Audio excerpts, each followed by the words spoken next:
осыны түсінбеймін да, мынау мосы сияқты үш аяғы болады. Осындай нәрселер біздің ауылдың сырт жақтарында қойған, бірақ не үшін қойған екен мен білмейді екенмін. Ал енді біздің өзіміздің қазақтар жүрген жерде осындай қоқыстар міндетті түрде жүреді. Тым жақсы жер. Бізде жоқ өсімдікті қараңыздар. Не өсімдік, білмейді екенмін. Қараңыздар. Ассалаумағалейкум. Сіздермен бірге ауыл әлемі арнасы. Мына менің осыны түсінбеймін да, мынау мосы сияқты. Мосы деген нәрсені білесіздер ғой көбісіңіз. Үш аяғы болады. Осындай нәрселер біздің ауылдың сырт жақтарында қойған, бірақ не үшін қойған екен мен білмейді екенмін. Не мақсатта қойғанын, себебі мынау қазір тұрған жерім біздің ауылға жақын орналасқан тағы бір ауыл бар. Орқаш деп аталады. Орқаш деп аталады. Көбісі біледі.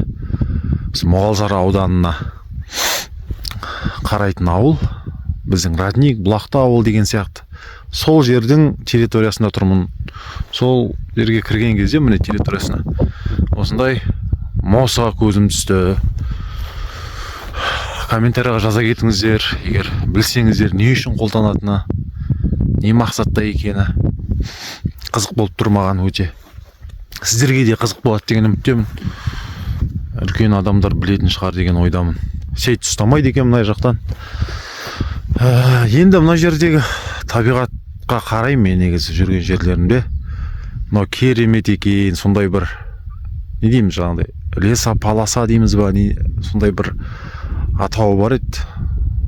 Қарағаштан осындай ряд қатар жолақ салған ағаштармен. Өте керемет. Сосын бұл жердің несі бар?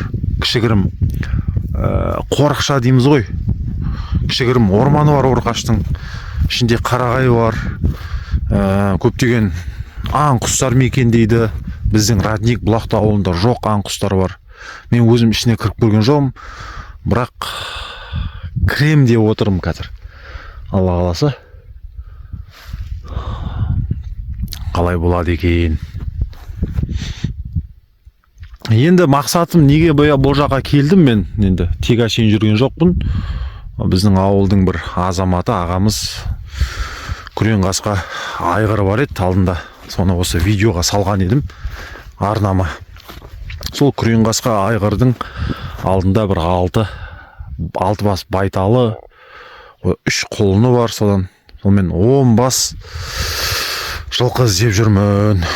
Ол ішінде менің өзімдікі бар. Бір байталым, бір құлынымен. Ауылдың азаматтары бар. Енді бірігіп ұстаймыз ауылдың азаматтары болып. Жағдай барынша ұйымшылдықпен соны іздеп жүрмін. Осы жерден мен жалпы көп шыға бермеймін негізі. Мына жаққа мен мотоциклмен бірінші рет келіп тұрмын. Енді соны қарап жүрмін. Қолымда міне бинокль бар. Бинокльді де ұстап жатырық. Жай осылай жылқышы болып кетеміз ау деген бір ойға келіп жатырмын негізі. Мына Орқаштың жерінің шөбі керемет енді мыналар. Көріп тұрсаңыздар. Шөбі шүйгін бұл жақтында. Солай соны іздеп жүрген жайым бар. Қалай болады екен?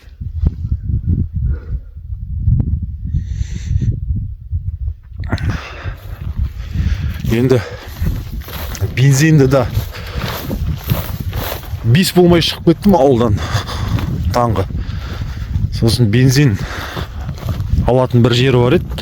Онымен олар ұйықтап жатқан шығар деген мақсатта сол мотоциклдегі бар бензинмен шығып кеттім, жетеді деген мақсатта. Жетеді шығар деген үміттемін. Солай құрметті достар.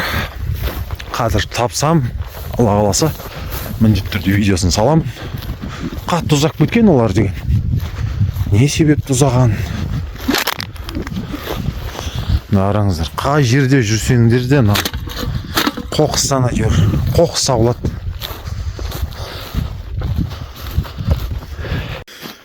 Ал құрметті көрермендер, мынау міне біздің ауыл, көршілес ауыл Орқаш дейтін жердің табиғаты керемет екен. Мен бірінші рет өтіп жүрмін бұл жермен, мына жер жолдан өтіп кетеміз да. Ал мына жермен енді жаңа жылқы іздеп жүріп әдейілеп соқтым ғой енді мына жерге. Қандай керемет мына жер деген. Енді бұлақты Радникті айта бермейін, басқа да ауылдар бар міне. Бұл Орқаштың кішігірім орманы бар, ішінде жан жануарлар бар. Біздің ауылда жоқ. Мәссаған. Мынау деген керемет енді. Қарау керек бұны тек. Қарау керек мына жерге. Адамдар демалады екен. Демалатын шығар деп ойлаймын енді. Қараңыздар, қандай табиғат.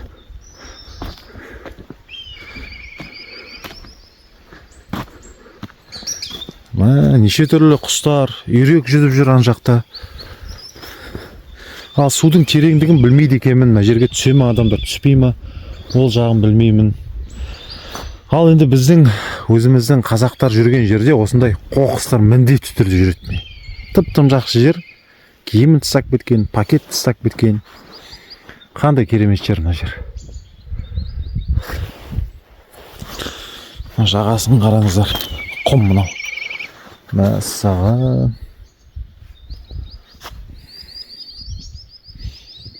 Қандай керемет. Ан жақта барлық орман, қарағайлар. Бірақ барып көрген жоқпын, естігенім. Барып көру керек.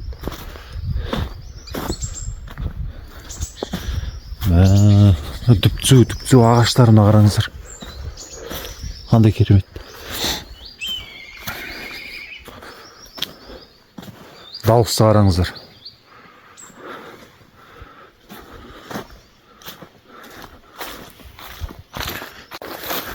Құрметті көрермендер, мына осы Орқаш ауылының табиғатындағы мындай бізде жоқ өсімдікті қараңыздар.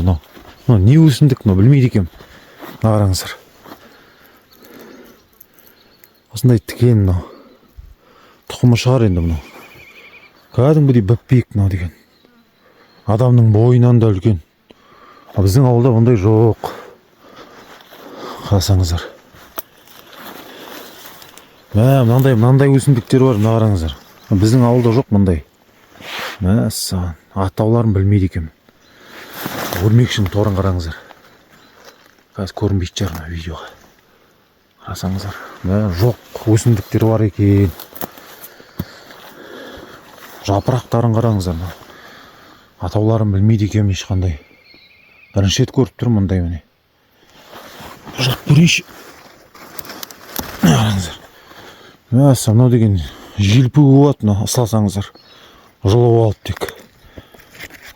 Терлесеңіздер өйсуге болады екен, қараңыздар. Керемет. Самолет сияқты ұшыруға болады шығар. Мықты. Мындай видті қараңыздар. Жүре берсең, көре бересің дейді. Әрбір ауыл өзінсімен керемет екен. Өзінің табиғатымен.